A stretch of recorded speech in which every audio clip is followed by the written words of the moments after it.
Welcome back to the channel, everyone. Today I want to talk about why the AMC APE Dividend is the perfect tool to cause the squeeze. And I also want to go through some key answers released today by Aron. So stay tuned and let's make some money. And now I want to dive straight in with the key information. So Aron tweeted saying, for our new APE units, I want you to know what, why, how and when. And he said, so we just put on our website answers to 26 frequently asked questions. This APE dividend goes only to those owning company issued common shares. He said APE makes AMC infinitely stronger.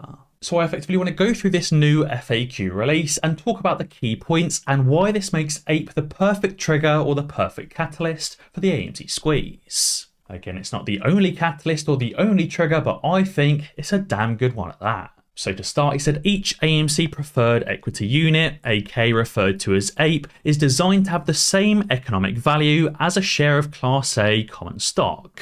aka saying the APE stock will trade for the same value post-split as AMC. Effectively, the price of AMC will be splitting in half. It says here, because the APE stock is designed to have the same economic value and voting rights as a share of AMC common stock, in theory the AMC common stock and the APE stock should have similar market values, and the impact of the APE stock dividend should be similar to a 2-for-1 stock split. Now it says the dividend payment date is Friday, August 19th, and an important date is the ex-dividend date, aka Monday, August 22nd. This is the first trading day after the dividend is issued or after the dividend is paid. If you sell AMC stock before the 22nd, you won't be receiving APE. But if you do buy AMC before the 22nd, aka on the 19th, you will be receiving APE. Now Aron says he doesn't expect APE to be trading instantly at market open. He expects APE to be trading between 9:30 AM EDT to 12 PM EDT on August 22nd.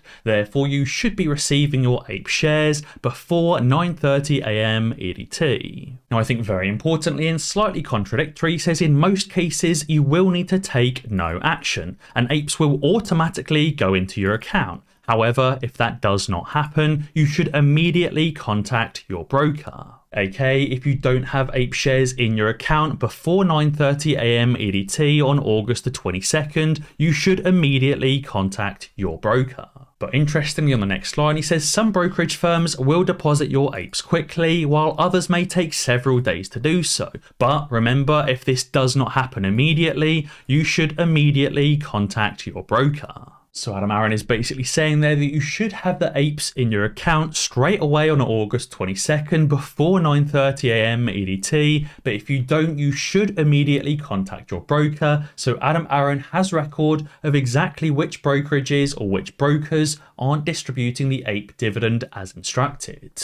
Now you may have also seen this 95% AMC and 5% APE or AMC1 options, so I also wanted to quickly explain what that's all about. So right now, if you buy one options contract for AMC, that's the same as buying a contract to purchase 100 shares of AMC common stock. But if you buy a singular long-dated AMC options contract, that's the same as an option to purchase 100 shares of AMC common stock plus 100 APE stock as well. And the calculation for that option pricing is based 95% on the price of AMC and 5% on the price of APE, because APE will likely be more volatile than the price of AMC. So to not weirdly impact the entire options chain, they're largely taking the value of AMC to dictate these options, but they are increasing or adding in a speculative amount of APE as well into the overall value of the options contracts. It doesn't mean APE will be 1/20th or 5% the value of AMC. This is simply talking about options on its own, not talking about the underlying stock value.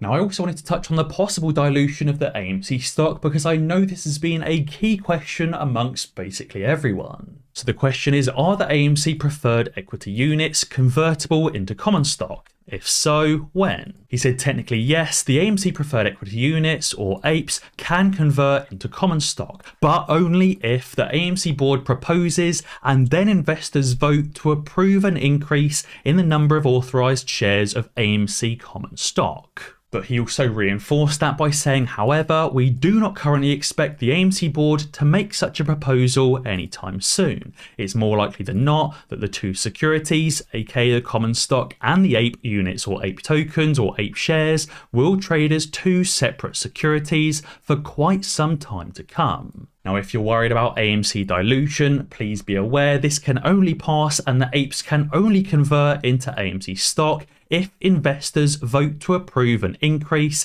in the number of authorized shares of AMC common stock. aka there will be an investor vote to convert apes into AMC. Obviously, if you don't want this to happen, just simply vote no.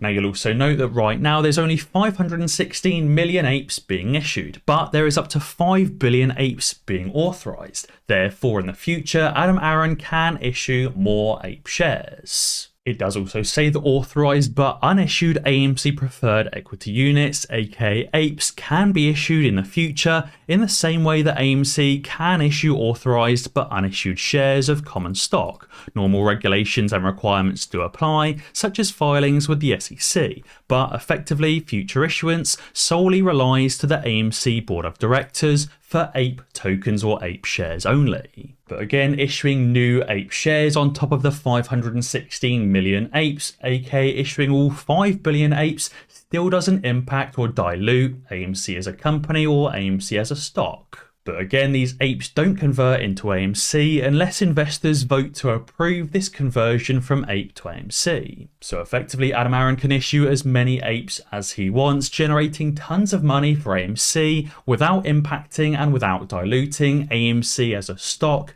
unless investors pass the vote. And to reinforce that, it says the number of shares of common stock outstanding, aka AMC common stock outstanding, or 516 million shares, remains unchanged as a result of the distribution of the ape stock. Therefore, because these apes are all going and only going to existing shareholders, there's no dilution from this initial ape dividend. aka they're not issuing additional shares of AMC that can be purchased from AMC by hedge funds. These ape shares are only going to us, the apes holding 95% of the float, if not significantly more. And he said the ape stock also gives AMC the ability to invest in shareholder value enhancing and transformative M&A investment opportunities. In addition, the flexibility provided by the ape stock immensely lessens any risks on AMC's survival. And now Aron also touched on the potential to delay ape until Q4, and I have some excellent news, which is that ape is not being delayed. It says, I'm still confused about the dividend. Can you delay the dividend until the fourth quarter? Aron has said the dividend process has begun. The necessary documents have been filed with the SEC, legal notice has been given to the New York Stock Exchange, and a significant number of shares of our common stock have already traded in the market, informed by the knowledge and expectation that the dividend will issue under the terms announced. Therefore, the dividend will and must proceed as outlined in our filings. So great news, the ape dividend is not being delayed until Q4, and the hedgies, the bots and the shills have not won this time. I also wanted to touch on this tweet from Joshua James about specific dividend payments. It says short sellers aren't entitled to dividend payments from the shares that they've borrowed. In fact, the value of any dividends paid will be deducted from short sellers' accounts on the pay date and delivered to the stock's new owner. Some short sellers chose to close their short positions before the stock's ex-dividend date to avoid having to pay. So effectively, when a company issues a dividend, the company pays the dividend to the original stockholder, and the borrower or the shorter of that original stock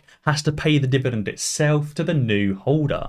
Effectively, if shorts have borrowed and shorted the stock, they are the ones responsible for paying the dividend to the underlying owner. Now, obviously, if it's a cash dividend, yes, these short sellers can indeed pay the cash value to this second shareholder. But obviously in the case of APE, it's not a cash dividend, it's a separate stock dividend. Obviously these shorts can't create additional APE shares, and therefore they need to close out of their short positions before that ex-dividend day. However, as I've touched on in my previous videos, I do think the shorts are going to try and do all they can to escape the dividend and kick the can even longer. Obviously, if these brokers are playing hot potato with the APE shares that are issued, and some brokers issue the dividend on day one, but some brokers don't issue the dividend until the 7th day, then the shorts, the hedge funds, the market makers, the brokers and the trading platforms can effectively pass around the limited number of shares. But it is still the short seller's responsibility to buy these additional APE shares or to effectively facilitate the transfer between one broker and another. So again, it does cost the short sellers millions, if not billions. Now, something that is very relevant at the moment is shorts complaining about Bed Bath & Beyond, shorts complaining about Ryan Cohen, and shorts complaining about the APE dividend. Unusual Ape tweeted saying naked shorting is illegal, so why cry about retail holding a stock crying that it's market manipulation? Why are these shorts getting upset about Ryan Cohen, Bed Bath & Beyond, and the APE dividend saying that it's market manipulation when really they're the ones manipulating the market? He said when the house breaks the rules, it's fine, but when a customer wants to hold because the casino game is exposed, then it's a crime. And he said the rigged game will be over soon. Speaking of which, we can see just how much the shorts are currently hating Bed Bath & Beyond and Ryan Cohen based on how many times they changed the title of this recent article. Originally, Seeking Alpha posted a new article titled Ryan Cohen sells his entire stake in Bed Bath & Beyond. Now obviously that's not at all true because Ryan Cohen only filed a notice of his intent to sell those call options that he purchased in the next 90 days. As a result, Seeking Alpha changed the article saying Ryan Cohen sells part of his stake in Bed Bath & Beyond. Knowing they're still lying and knowing that that's still false, they changed again to say RC Ventures files to sell stake in Bed Bath & Beyond. But again, knowing that's still incorrect and they're still lying, they changed it once again to say RC Ventures files for the right to sell stake in Bed Bath & Beyond. Now we can see this is also the exact same article with the exact same posting time, it's just the comments are changing as a result of the passing of time when Seeking Alpha has been changing the article title. It goes to show just how in bed the mainstream media is with these hedge funds and how scared they are of Ryan Cohen, Bed Bath & Beyond and the AMC APE dividend. But guys, be sure to let me know what you think down in the comments below. And as always guys, be sure to ding that notification bell because that way you'll be alerted when I upload a new video. Cheers.